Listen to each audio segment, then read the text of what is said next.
समाज तो कहती रहेगी तुम फेल करोगे तो हम देखते रहेंगे तुम्हारा तमाशा। तो हम भी बोलेंगे यार देखो, हम तो रहे बेशरम, पढ़ाई बदमाश लड़का है लेकिन पढ़ाई भी करता है। तो मिलिए सक्षम गुप्ता से। और आज वो इंटरमीडिएट स्टूडेंट है, हम अपने गर्व से कह सकते हैं कि वो मेरा दोस्त है। तो लेकिन उसके पहले अपना एक छोटा सा इंट्रोडक्शन हमारे दर्शकों को दीजिए। नमस्कार। मेरा नाम सक्षम है। मैं सीए लगभग जून से स्टार्ट किया। तो मेरे को तो लगा था बहुत आसान कोर्स होगा, तो मैंने लाइटली ले लिया था। इस कोर्स को बहुत लाइटली लिया हुआ था कि सब स्कूल का एग्जाम जैसा ही रहेगा, एकदम नॉर्मल रहेगा। पर अब जाके पता चलता है कि नहीं, मतलब कंपटीशन लेवल का एग्जाम क्या होता है, वो मुझे पता चला था। अनुष्का शर्मा के एक गाने में बोला गया था कि दिल पे पत्थर रख के मैंने मेकअप कर लिया। तो इसी तरीके का इनका भी हाल है कि इन्होंने दिल पे पत्थर रख के इन्होंने ये सब कब कर लिया।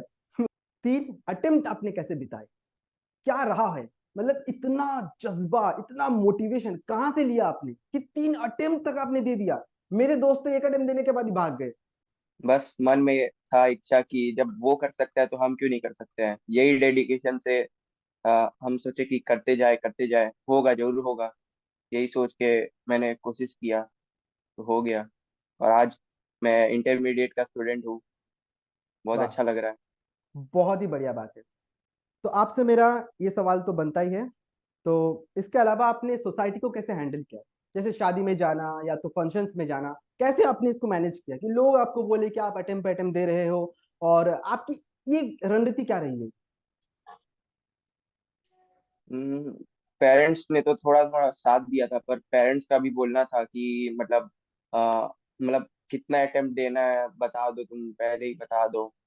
उनको मतलब खराब लगता है, हमको भी खराब लगता है कि मतलब पेरेंट्स को भी कुछ इच्छा है, वो भी पैसा लगा रहे एक जगह, बच्चे को पढ़ा रहे हैं, तो हमको भी कुछ करना चाहिए पेरेंट्स के लिए। तो यही सब सोच के मेरा मोटिवेशन था, यही सब मेरे में मोटिवेशन था। और एक ये भी था कि जब दोस्त कर सकता है तो हम क्यों पीछे रहे, हमको भी करना है। ये भी एक हम्म। मोटिवेशन था। वाह। तो आपने गाना मोटिवेशन तो वीडियो को वैसे, अपना मोटिवेशन नहीं माना, बल्कि अपने आसपास से मोटिवेशन कलेक्ट की। हाँ। स्कोर बता दीजिए टोटल में कितना आया? जी, मुझे तो अकाउंट्स में आया था 63 आया था। फिर लॉ में 54 आया था। फिर मैथ्स में 66 आया था। फिर वाह। इकोनॉमिक्स में 72 आया था। तो टोटल स्कोर आपका कितना रहा है? टोटल 255 रहा था। वाह, 255 लाना बहुत ही बड़ी बात है। और शायद मैं भी इतना नहीं ला पाया था, लेकिन उन्होंने कर दिखाया, बल्कि बहुत ही जज्बे की बात है। इसके अलावा उनकी स्ट्रैटेजी क्या रही थी हर एक सब्जेक्ट में? पहले तो मैथ से शुरू कीजिए। जैसे अकाउंट, अच्छा मैथ्स पहले मैथ्स ठीक है, मैथ्स है थोड़ा मुश्किल होता है। नॉन मैथ्स के लिए तो बहुत मुश्किल होता है मैथ्स। पर मैं तो तब भी मेरा मैथ्स तब भी थोड़ा ठीक ठाक था, ऐसा बात नहीं था। मैथ्स मेरा सही था। पर मैथ्स को जितना प्रैक्टिस करिएगा, मैथ्स में जितना प्रैक्टिस करिएगा वो आपके लिए बहुत फायदे में रहेगा। अगर ज्यादा प्रैक्टिस करिए तो ज्यादा फायदे में रहेगा। क्वेश्चन पे क्वेश्चन बनाते जाइए। इसका क्वेश्चन बनाइए, आईसीआई का क्वेश्चन इनफ है। मेरे हिसाब से आईसीआई में ही सब कुछ आता है, सीए में से। तो उसका क्वेश्चंस बनाते जाइए। वो जो लास्ट में क्वेश्चंस रहता है, एक्सरसाइज के बाद रहता है, वो क्वेश्चंस भी बनाना नहीं भूलिए। वो भी बहुत काम आता है। मतलब एकदम क्वेश्चन पूरा हो जाता है। फास्ट एग्जाम क्वेश्चन भी बना लीजिए। एमटीपी तो बनाना ही है। मेरा जब एग्जाम था तो हम एग्जाम से 2-3 दिन पहले हम सारा एमटीपी खत्म कर देते। इस साल में जितना एमटीपी आया था वो सब हम खत्म कर देते थे। आपका तो मानना एक है ये कि रीजन था। प्रैक्टिस से ही आगे बढ़ेंगे। जी। तो लॉ का बता दीजिए, बहुत लोग लॉ में फेल करते हैं।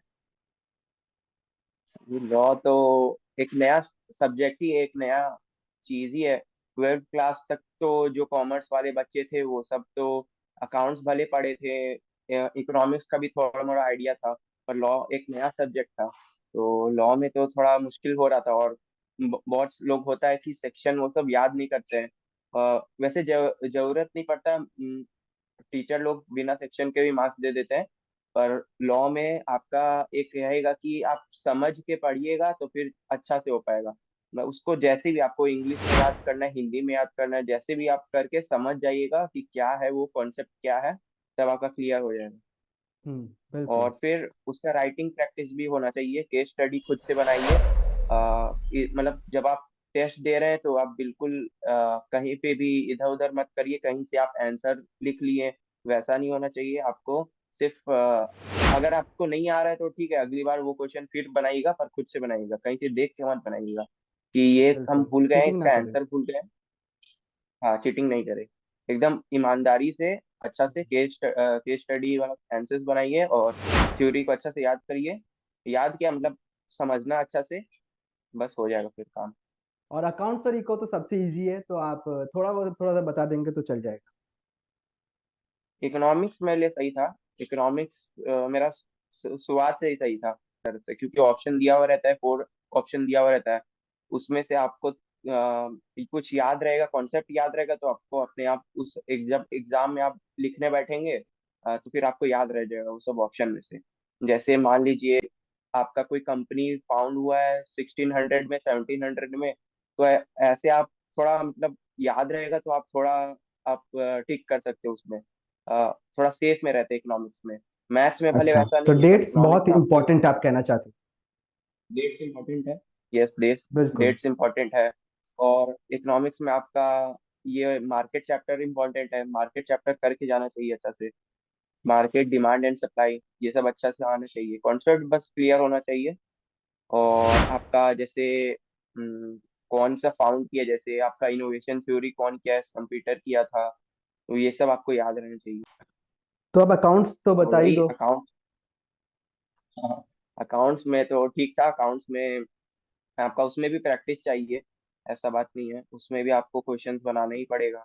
क्वेश्चंस बनाएंगे, जितना क्वेश्चन बनाएंगे, कॉन्सेप्ट भी क्लियर होना चाहिए, पहले कॉन्सेप्ट क्लियर करिए, उसके बाद फिर क्वेश्चंस बनाइए, टेस्ट दीजिए, फिर जब एग्जाम आने वाला होगा एमटीपी सॉल्व करना तो मस्ट है। एमटीपी सॉल्व करिए, उससे आपको पता चलेगा कि आप कितना कर सकते हैं, एग्जाम के लिए प्रिपेयर हो जाइए, ऐसा। तो मैं इनके बात को समराइज कर देता हूँ। तो इन्होंने कहा कि पूरा का पूरा कंसेप्ट के ऊपर फोकस करना है, और उसके बाद एमटीपी प्रैक्टिस करिए, और फाइनली एग्जाम में अपेयर कीजिए। आपका जो तरीका अब बच्चे फॉलो करेंगे, मुझे लगता है उनको बेनिफिट मिलेंगे।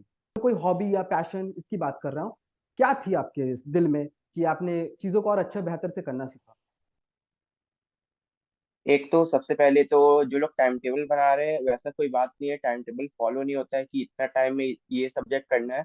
आपको टाइम टेबल मतलब आपका ऐसा होना चाहिए कि मान लीजिए आप 7 बजे उठ रहे हैं, तो 7 बजे आपका 1 घंटा मान लीजिए फ्रेश फ्रेश होने में, 8 बजे से आप पढ़ाई चालू कर रहे हैं, तो 8 बजे से नॉन स्टॉप 10 बजे तक आप पढ़ते रहिए। उसमें से बस खाना खाने के लिए आप 1 घंटा, नहाने के लिए 1 घंटा, ऐसे करते रहिए, बाकी आप पढ़ते जाइए। क्योंकि आप पढ़ने में थोड़ा इंटरेस्ट लीजिए, इंटरेस्ट लीजिएगा तो आपको खुद अच्छा लगेगा। आपको लगेगा कि चलो आज हम इतना कर लिए, इतना कॉन्सेप्ट क्लियर हो गया, इतना पढ़ लिया, आज हमको अच्छा लग रहा है, खुद से आपको अच्छा लगेगा। बस जब भी पढ़ रहे हैं तो एकदम मन लगा के पढ़ना, इधर उधर कुछ नहीं करना है, मोबाइल को साइड रख देना है। हम्म। मोबाइल सबसे बड़ा दुश्मन है, और आपका दोस्त भी है मोबाइल। तो सही मोबाइल कहा, को सही से सही। इस्तेमाल कीजिए। और अगर आप ये फाउंडेशन के मतलब आप चाहते हो कि फर्स्ट अटेम्प्ट पे क्लियर करे, या तो हो सकता है आपने क्लियर नहीं किया, फिर से करना चाहते हो, तो भाई आई बटन पे आपको मिल जाएगा 3 pro tips to clear CA foundation, आप उस वीडियो को चेकआउट कर सकते हैं। इसके अलावा अगर आप आने चाहते हो इधर इस जगह पे आके एटलीस्ट अपना मुझे पता है ये बड़ा जगह तो है नहीं, लेकिन तभी भी अगर आप आना चाहते हो और अपना स्टोरी शेयर करना चाहते हो, तो प्लीज दिए गए जीमेल में जरूर मेल करें मुझे पर्सनली, और यहाँ पे आने का मौका पाइए। तो बताइए, इंटरमीडिएट में आपका इस बार का रणनीति क्या होने वाली? मेरा रणनीति तो वही होगा कि फाउंडेशन जैसा होगा। हम क्या करेंगे कि लेक्चर वेक्चर कंप्लीट करना है, एक दिन लेक्चर कंप्लीट किए, फिर रात में टाइम आपको 2 घंटा हम देंगे, हम अपने आप को 2 घंटा देंगे, फिर उसमें हम आज क्या क्या हम पढ़े, लेक्चर में क्या क्या हुआ, वो सब हम रिवाइज करेंगे, आज क्या हुआ क्या नहीं हुआ।